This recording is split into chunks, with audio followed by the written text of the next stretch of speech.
No, I did already. Good.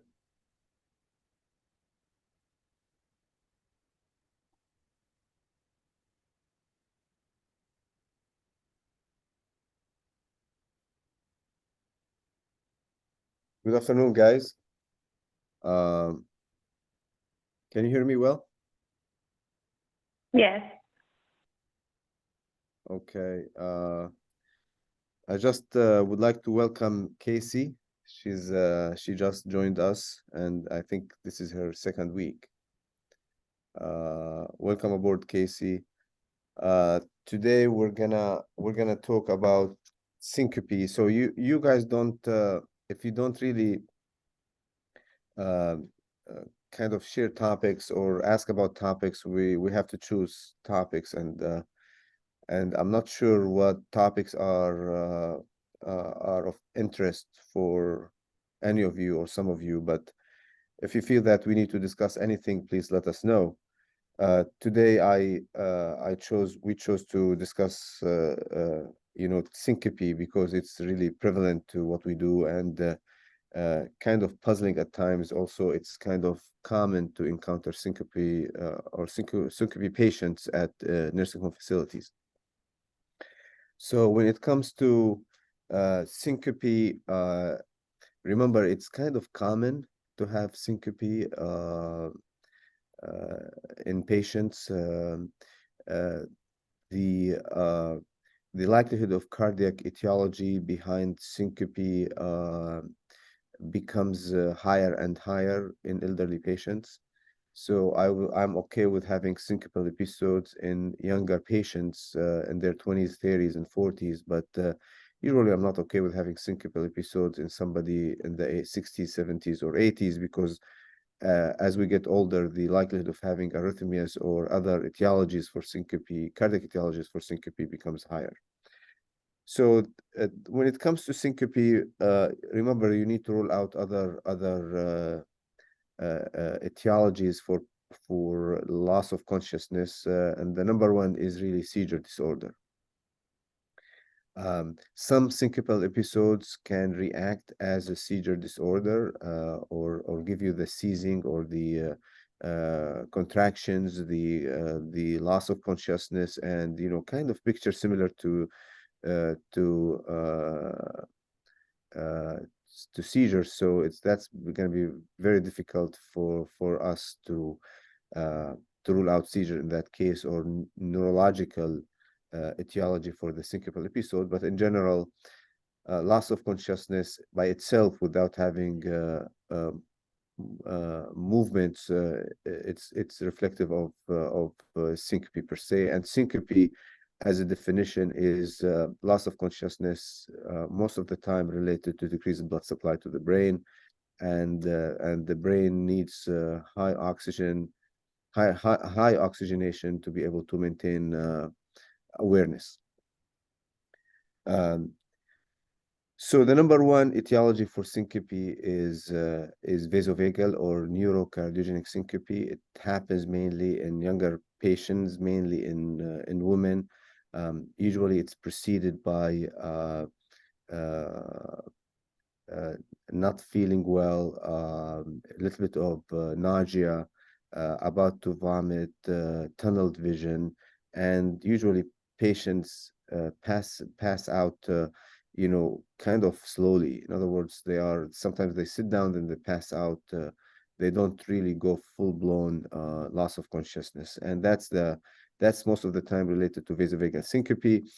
And when it comes to vasovagal syncope, the etiologies in general are either cardioinhibitory, where your heart rate goes down because of higher vagal stimulation, or vasodepressor, where blood vessels gets dilated with a little bit of slowness of the heart rate, where your blood supply to the brain comes down and you pass out, or it's going to be mixed, combination of both, very slow heart rate as well as vasodilatation.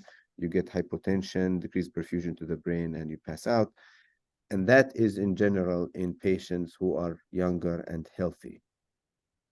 Now, remember that if you have somebody with history of MI at age 66, I would not really accept the diagnosis of vasovagal syncope. you really need to remember that these patients may have other etiologies and you have to take it seriously. So you don't jump into vasovagal syncope diagnosis in this patient population. The uh, the other aspect of or the other etiology for syncope is arrhythmia.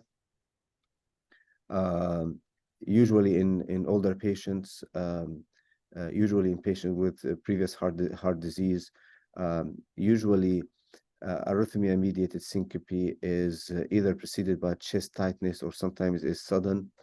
Um, Two kinds of heart arrhythmias, fast heart arrhythmias, tachyarrhythmias can give you syncope, especially if it's coming from the ventricle, or slow heart arrhythmias such as sinus pause or severe bradycardia can give you syncope or, kind of intermittent complete heart block.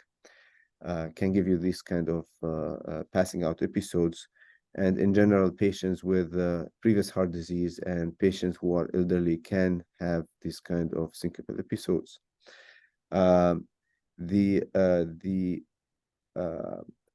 other aspect of, or the other etiology that we have to consider when it comes to syncope, patients who are over medicated. So remember that if patients having changes in blood pressure medications and uh, they encounter syncope, especially when they stand up as exacerbation uh, of orthostatic hypotension. In that case, syncope is possible, and usually easier to tease out compared to other aspects of syncope or other etiologies of syncope.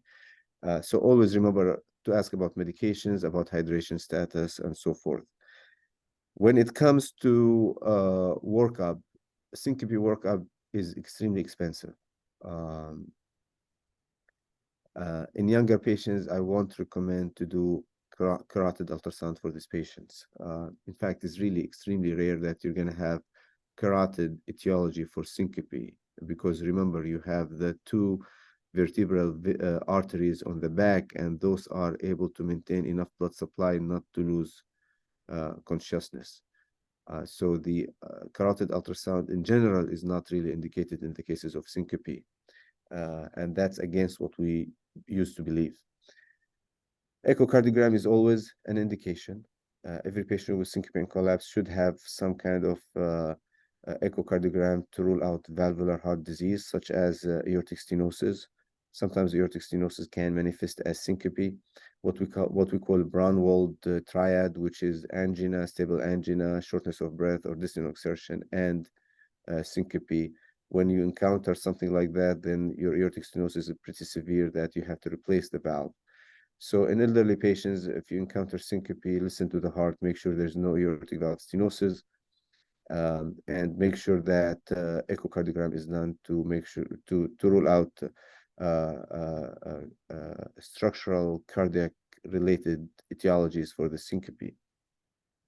If you have somebody with syncope and decreased ejection fraction, in that case, arrhythmia causes maybe a possibility, especially ventricular arrhythmias. Um, so echocardiogram is reasonable to do. Some kind of heart monitoring, especially in elderly patients whom you suspect to have brady or tachyarrhythmias. I've had patients complaining of syncope. Actually, they were diagnosed initially with seizure disorder, then found out to be having syncope, and then turned out to be torsades from adding medications. A couple medications can prolong QTC interval, and then you go into intermittent torsades at times, and the way it manifests is really by seizure disorder and syncope.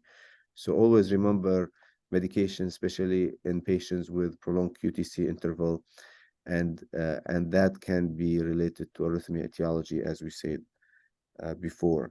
So and the workup also should include, besides the EKG and echocardiogram, um, if you suspect a brain etiology for the syncope as seizure disorder, what we talk about, then CT scan of the head is reasonable. Um, we're becoming extremely aggressive when it comes to CT scan and ordering CT scans in the cases of loss of consciousness. Uh, what is the likelihood of having large brain aneurysm or large brain mass giving you seizure disorder manifesting as syncope?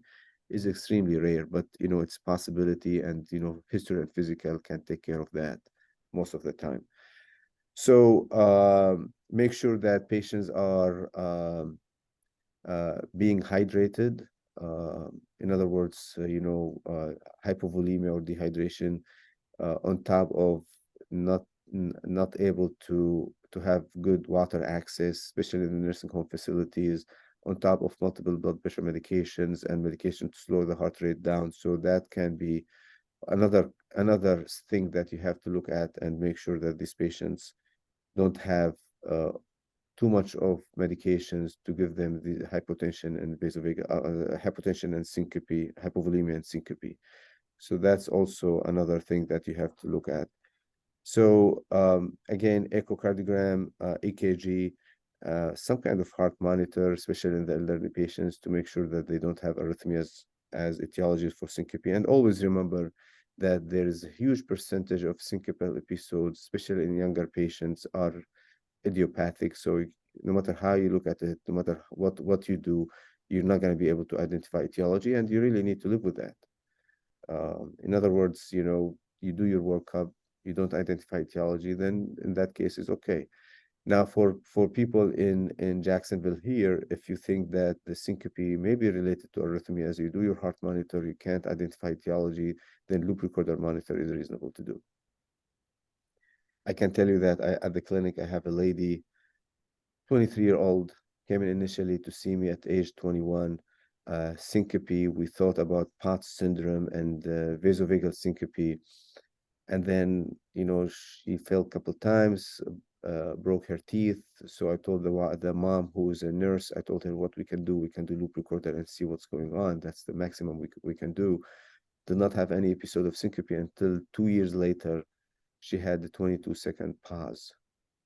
And she has sinus node dysfunction and sinus arrest at times. So we had to do leadless pacemaker in her at age 23, which was a big decision, but never had any issues afterwards. So, you know, common things are common. Younger patients, vasovagal syncope is reasonable. Older patients, vasovagal syncope should not be your first choice. You should not be your second choice. You always have to think about other etiologies when it comes to elderly patients. Echocardiogram, EKG, and heart monitor is the way to do it. Carotid ultrasound, not always necessary unless you're suspecting something else. And changes in medications uh, are the key to look at any kind of over medications, inducing hypovolemia and vasodilatation, uh, making your patient lose blood pressure and having syncopal episodes. And always remember that nothing can beat good history. So always ask your patient about the first episode of syncope and the last episode of syncope. So describe the whole, circumstances of syncope. If it was witnessed syncope, that's very helpful. A lot of people think that any kind of dizziness or pre-syncope or about to lose consciousness is syncopal episodes, which is totally different. So you always need to keep in your mind that not all what we think is are syncopal episodes gonna be syncopal episodes. That's pretty much it. Any questions?